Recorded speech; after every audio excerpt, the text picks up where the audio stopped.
میرے ساتھ اس وقت انچارج انویسٹیگیشن تھانہ شاد باغ ملک ضمیر اوان صاحب تشریف رکھتے ہیں۔ یہ پولیس آفیسر بلائنڈ یعنی اندھے سراغ لگانے میں خاص مہارت رکھتا ہے۔ کچھ بلائنڈ ہوتے ہیں وہ with in 4 days with in 24 hours بھی سالو ہو جاتے ہیں، کچھ ایسے ہوتے ہیں 3 ماہ بھی لے جاتے ہیں، 6 ماہ بھی لے جاتے ہیں اور سال ہر سال بھی لگ جاتے ہیں۔ اب میں نے تقریباً راؤنڈ اباؤٹ جو ہے وہ 10 بلائنڈ ٹریس کی ہیں۔ میری اس وقت جو اپریسیشن لیٹر ہیں وہ تقریباً 35 ہیں۔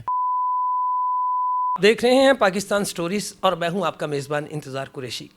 ناظرین، میری حتی الوسع کوشش رہی ہے جو بلائنڈ مرڈر ہوتے ہیں، جو رابریز ہوتی ہیں، اس کے علاوہ جو جرائم ہوتے ہیں سنگین نوعیت کے، ان کے حوالے سے میں پروگرام کی ریکارڈنگ کروں اور اپنے ناظرین کو ان کے حقائق بتاؤں، لیکن اس کے ساتھ ساتھ میری یہ ایک کوشش اور بھی ہوتی ہے کہ میں ان افسران کو آپ کے سامنے لے کر آؤں جو اب تک میڈیا کی نظروں سے چھپے ہوئے ہیں، جن کو آج تک اس طرح سے میڈیاٹائز نہیں کیا جا سکا جو ان کا استحقاق ہے، جو ان کا حق ہے۔ میں آج تھانہ شاد باغ میں بیٹھا ہوں اور میرے ساتھ اس وقت انچارج انویسٹیگیشن تھانہ شاد باغ ملک ضمیر اوان صاحب تشریف رکھتے ہیں۔ ان کا کیریئر تقریباً 17-18 سال پہ محیط ہے۔ انہوں نے 2014 میں پولیس کو جوائن کیا اور اس کے بعد 1 سالہ ٹریننگ کی اور اس کے بعد 2015 سے آج 2023 ہو گیا، یہ اس وقت سے انویسٹیگیشن ونگ کے لیے اپنی خدمات سر انجام دے رہے ہیں۔ میں یہاں پر اپنے ناظرین کو یہ بتاتے ہوئے بڑا فخر محسوس کر رہا ہوں کہ میں اس وقت ایک ایسے آفیسر کے پاس بیٹھا ہوا ہوں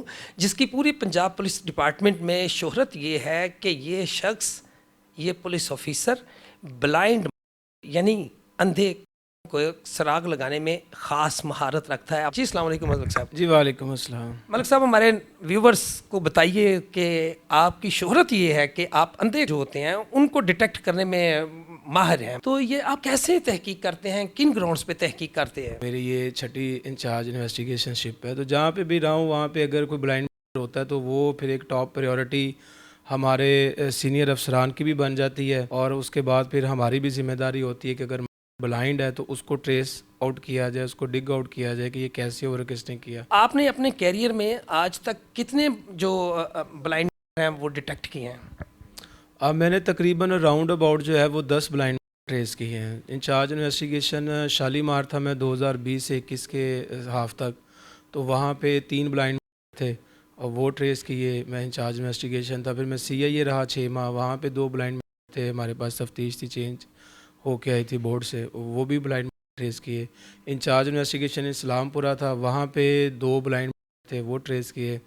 ابھی شاد باغ میں ہوں، یہاں پہ بھی 3 بلائنڈ اب تک ٹریس کر چکا ہوں۔ کیسے، کن گراؤنڈز پہ آپ کرتے ہیں یہ جو بلائنڈ ہیں ان کو کیسے ڈیٹیکٹ کرتے ہیں؟ سب سے پہلے تو ہوتا ہے باڈی کی آئیڈینٹیفیکیشن کہ وہ باڈی جو ہوئی ہے وہ کس کی، جو ہوئی ہے وہ کس کی ہے۔ تو بعض کا تو یہ ہوتا ہے، میرے کیریئر میں 3 کیسز ایسے ہیں جن میں کوئی ان آئیڈینٹیفائڈ تھی at the time of registration of FIR، اور معلوم ہی نہیں تھی۔ اس میں پھر ہمیں ہیلپ ملتی ہے نادرا سے، یا اس کی جو ہے وہ ویریسی سے، نادرا CNIC سے ملتی ہے۔ تو ہم جب اس کے فنگر پرنٹس بھیجتے ہیں نادرا، وہاں سے جب وہ فیملی ٹری ہو کے اس کا ID کارڈ آ جاتا ہے، آئیڈینٹیفیکیشن آ جاتی ہے، تو پھر ہم دیکھتے ہیں کہ اس کے گھر والوں نے اس کی مسنگ رپورٹ درج کروائی، اگر کروائی ہے تو کہاں پہ کروائی ہے، جہاں سے وہ باڈی ملی ہے وہاں پہ کیوں نہیں کروائی، اگر کروائی ہی نہیں تو پھر وہاں سے ہمیں یہ اندازہ ہوتا ہے کہ گھر والے ہی اس کو جو ہے نا وہ چاہ رہے تھے کہ یہ نہ ہی ملے، تو اس میں ان کے گھر والوں کے انوالومنٹ کے چانسز زیادہ ہیں۔ جیسے کہ گجرپورہ میں یہ وقوع ہوا تھا، 26 اپریل 2020 کی بات ہے، رنگ روڈ موٹر وے جو سیالکوٹ تھا، نیا نیا بھی بنا تھا، یہ موٹر وے گینگ ریپ سے 2 ماہ پہلے کا واقعہ، 2-3 ماہ کا، تو وہاں پہ خاتون کی ملی تھی، تو وہ ان آئیڈینٹیفائڈ تھی، وہ تقریباً ہمیں 1 ماہ بعد اس کا جو ہے وہ نادرا سے فنگر پرنٹس میچ ہو کے اور اس کا ID کارڈ ملا، تو وہ رہنے والی جتوئی تھی، مظفر گڑھ ضلع تھا اور تحصیل جتوئی کی رہنے والے تھے۔ تو ہم نے اس کے سارے گھر والوں کے CNIC سے اس کی مسنگ ایپلیکیشن، مسنگ رپورٹ یا مسنگ FIR کو چیک کیا پورے پنجاب سے، تو وہ ہمیں کہیں نہ ملی۔ تو ہم نے پھر وہاں سے اندازہ لگایا کہ جن گھر والوں کو اپنی جوان 26 سالہ بیٹی کے مسنگ کا نہیں پتہ، تو ہو سکتا ہے کہ یہ خود انوالو ہوں، تو وہ پھر ہمارا یہ اندازہ ٹھیک نکلا۔ ہم نے ان کے گھر والوں کے نمبر چیک کیے، ان کی CDR چیک کی، تو جہاں سے وہ ملی وہاں پہ اس کے 2 بھائی اور 1 بہن کی نمبر کی لوکیشن آئی تھی۔ تو جب ہم نے ان کی لوکیشن کو چیک کیا اور وقوعے کے بعد وہ یہاں سے موو کر جاتے ہیں واپس مظفر گڑھ جتوئی کی طرف، اور یہ یہاں پہ رہ جاتی ہے. تو وہاں سے پھر جب ہم نے ان کو پکڑا اور پکڑ کے لا کے انٹیروگیٹ کیا, انویسٹیگیٹ کیا, تو انہوں نے پھر اس دوران تفتیش اس بات کا انکشاف کیا کہ ہماری بیٹی کا بہن کا چال چلن ٹھیک نہیں تھا مظفر گڑھ میں. تو اس وجہ سے ہم اس سے تنگ تھے, یہ باز نہیں آتی تھی, اور ہم نے پھر یہاں پہ آ کے اس کو کے پھینکا کہ ہم دور جا کے پھینکتے کہ یہ ملے گی نہیں. جو بلائنڈ ہوتے ہیں ان میں کتنا ٹائم لگتا ہے آپ کو؟ ٹائم ٹیکنگ ہوتے ہیں یا شارٹلی جلدی یہ ڈیٹیکٹ ہو جاتے ہیں؟ کچھ بلائنڈ ہوتے ہیں وہ with in 4 days with in 24 hours بھی سالو ہو جاتے ہیں. کچھ بلائنڈ ایسے ہوتے ہیں 3 ماہ بھی لے جاتے ہیں, 6 ماہ بھی لے جاتے ہیں, اور سال ہر سال بھی لگ جاتے ہیں. تو شواہد پولیس کو ہماری آئیڈیل سوسائٹی تو ہے نہیں, ہر جگہ پہ کیمرے بھی نہیں ہے, کچھ جگہ پہ ہے ہمارے سیف سٹی کے, وہاں پہ ہیلپ آؤٹ ہم ہو جاتے ہیں. لیکن کچھ شواہد ہمیں فیملی ممبرز دیتے ہیں کہ ہمیں اس پہ ڈاؤٹ ہو سکتا ہے. کچھ شواہد ہمیں ٹیکنیکل جو ہمارے پاس ڈیٹا ہوتا ہے ہمارے سی آر او برانچ سے ہمیں ملتا ہے, وہاں سے ہیلپ مل جاتی ہے ٹریس کرنے کی. بس اسی طرح کے کیسز ہیں جو انسیڈنٹ سے انسیڈنٹ جو ہے نا ویری کرتے ہیں. اس کے بارے میں آپ کیا کہتے ہیں جو پولیس نے آپ کو ٹریننگ دی ہے, جو آپ کے سینئرز نے آپ کو ٹریننگ دی ہے؟ دیکھیں آج کل تو جو پولیس کی ٹریننگ ہے نا وہ تو انٹرنیشنل ماڈیولز لیول پہ جا کے ہو رہی ہے. ہمارے پاس بھی جو ٹریننگ سینٹرز ہیں, ہمارا سیالہ ٹریننگ سینٹر تھا, ملتان ہے, یہاں پہ چونگ ہے, تو یہاں پہ جو کرائم سین جو ہمارے بلڈ کیے گئے ہیں ڈیمو جو موک کرائم سین ہے, ان میں انٹرنیشنل لیول کے سٹینڈرز کی کس طرح جو سٹینڈرز ہیں, جو ویلیوز ہیں, وہ ہمیں سکھائی جاتی ہیں, وہ ٹولز دکھائے جاتے ہیں. وہ ٹولز ہمارے پاس اویلیبل ہے. پی ایف ایس اے کی مدد سے ہماری جو سی آر او برانچ ہے وہ بہت زیادہ ہائیلی ایکوپڈ ہے اپنا ماڈرن ٹولز کے ذریعے. سی ڈی آر ڈیٹا ہے, فنگر پرنٹس ہیں, C R O criminals data ہے, فیملی ٹری ہے, ہسٹری ہے, مطلب بہت ساری چیزیں ہیں جو انٹرنیشنل لیول پہ یوز ہوتی, وہ اب ہمارے پاس بھی ہیں. ہماری اب جو پنجاب پولیس کی ٹریننگ کا معیار ہے وہ بہت بلند ہے. ملک صاحب, ہمارے ویورز کو یہ بھی بتائیے کہ آپ کا کوئی مطلب فیملی بیک گراؤنڈ بھی ہے پولیس کا, اور یہ بھی بتائیے کہ آپ کی ایجوکیشن کیا ہے, آپ کہاں سے پڑھے, اور پولیس کیوں آپ نے جوائن کی؟ فیملی بیک گراؤنڈ کی بات اگر کریں تو میری فیملی میں کوئی اتنے زیادہ پولیس آفیسر بیک میں نہیں تھے. تو میری ایجوکیشن جو ہے وہ میرے master of in English literature کیا ہوا ہے. دیٹ مینس کہ جو میں کہہ رہا ہوں ناظرین آپ سے کہ یہ ایک ذہین, نہ صرف ایک ہینڈسم خوبصورت انسان ہے بلکہ یہ ایک ذہین اور فرض شناس انسان بھی ہیں. ملک صاحب, آپ نے اپنا ماسٹرز کہاں سے کیا, آپ نے میٹرک کہاں سے کیا؟ میٹرک تو میں نے اپنے مناوا کے ایریا سے اسکول تھا, Moonrise public high school private تھا, وہاں سے کیا, اور ماسٹر میں نے پنجاب یونیورسٹی سے کیا ہے. اور بیک گراؤنڈ میں آپ نے جیسے پوچھا پولیس سے نہیں ہے, تو آنے کی وجہ یہی تھی کہ نوجوان کے لیے ایک تو بڑا چام ہوتا ہے پنجاب پولیس کا. ہمارے پاکستان میں برصغیر سب کانٹیننٹ میں جو ہے وہ پولیس کو بڑے ایک اسٹیم نظر سے بھی دیکھا جاتا ہے. وہ علیحدہ بات ہے, پولیس کو کچھ اچھا سمجھتے کچھ نہیں سمجھتے, تو کسی کی انسپیریشن ہوتی ہے.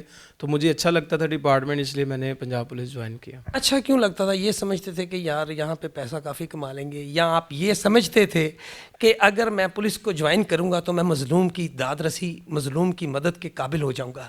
کیا نیت تھی؟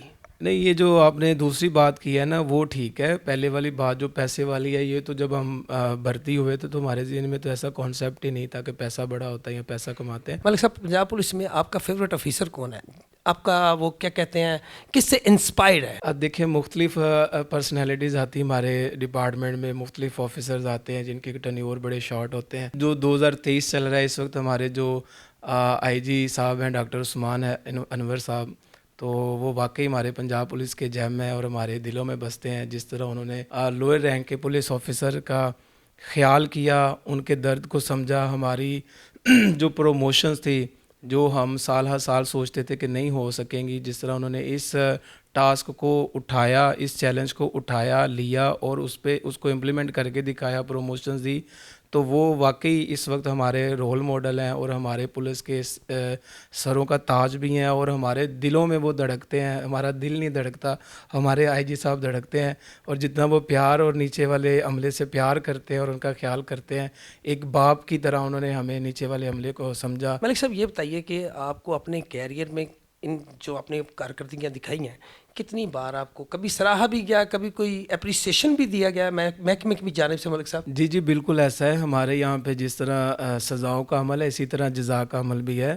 تو ہماری اپریسیشن ہوتی ہے سرٹیفکیٹ کے ذریعے. CC3 ہوتا ہے, CC2 ہوتا ہے, CC1 ہوتا ہے. تو الحمدللہ جتنے بھی کیسز ہم ٹریس کرتے ہیں تو ہمارے جو ڈویژنل ایس پیز ہیں وہ بھی ہمیں اپریشیٹ کرتے ہیں, CC3 دیتے ہیں. ہمارے DIGs ہوتے ہیں ہمارے متعلقہ ونگ کے, وہ بھی ہمیں سرٹیفکیٹ دیتے ہیں. اور جو اگر اچھا کیس ہو تو ہمیں CCPO صاحب ہمارے چونکہ ضلع کے ہیڈ ہیں, تو CCPO صاحب کی طرف سے اور IG صاحب کی طرف سے بھی اپریسیشن لیٹر آتے ہیں, تو ہمیں سراہا جاتا ہے. میری اس وقت جو اپریسیشن لیٹر ہیں وہ تقریباً 35 ہیں. جو کرمنلز ہیں ان کے لیے آپ کا کیا پیغام ہے, اور جو لوگ داد رسی کے لیے سائلین ہیں پولیس اسٹیشنوں میں آتے ہیں ان کے لیے آپ کا کیا پیغام ہے؟ سائلین کے لیے تو میرا وہی میسیج ہے جو ہمارے IG صاحب کا ہے, کہ ہم سائلین کی جو ہے نا وہ اپنے تھانے کے ڈور سٹیپ پہ جا کے ان کی بات سنتے ہیں, اور ان کا جو مسئلہ ہوتا ہے, جو ان کا ایشو ہوتا ہے, اس کو ریزالو کرنے کی کوشش کرتے ہیں. اور اگر وہ case of registration of FIR سے حل ہوتا ہو تو FIR ہوتی ہے آن دا ڈور سٹیپ آف دا کمپلیننٹ. اور جو کرمنلز ہیں ان کے لیے وہی میسیج ہے جو جس مقصد کے لیے پنجاب پولیس بنی ہے, کہ ڈیٹیکشن آف کرائم اور پریونشن آف کرائم ہے. اگر وہ کرائم کریں گے تو ہم ان کے سروں پہ کھڑے, ان کے پیچھے کھڑے, ہم ان کو اریسٹ کریں گے اور بیہائنڈ دا بارز پھینکیں گے. جی ناظرین, یہ وہ خوبصورت پیغام ہے جو ملک ضمیر اوان صاحب انچارج انویسٹیگیشن تھانہ شاد باغ نے مجرمان اور جو وارداتی ہیں, جو جرائم پیشہ افراد ہیں, ان کے نام دیا ہے. ناظرین, میں یہ کہنے میں ذرا بھی تعامل نہیں رکھتا کہ اس طرح کے جو نوجوان آفیسر ہیں وہ پولیس کے ماتھے کا جومر ہیں. میری یہ دعا ہے کہ اللہ ایسے ایماندار افسران کی حفاظت فرمائے اور انہیں اسی طرح سے ملک اور قوم کی خدمت کرنے کی توفیق عطا فرمائے. اس کے ساتھ ہی اپنے میزبان انتظار قریشی اور کیمرہ مین شکیل شاہ کو اجازت دیجیے. پھر ملیں گے ایک اور نئی سٹوری کے ساتھ. تب تک اپنا, اپنے پیاروں کا, اپنے گھر والوں کا اور اپنے ادھر ادھر یعنی کہ اپنے ارد گرد والوں کا بہت سارا خیال رکھیے. اللہ میرا, آپ کا اور پورے پاکستان کا حامی و ناصر ہو. خدا حافظ.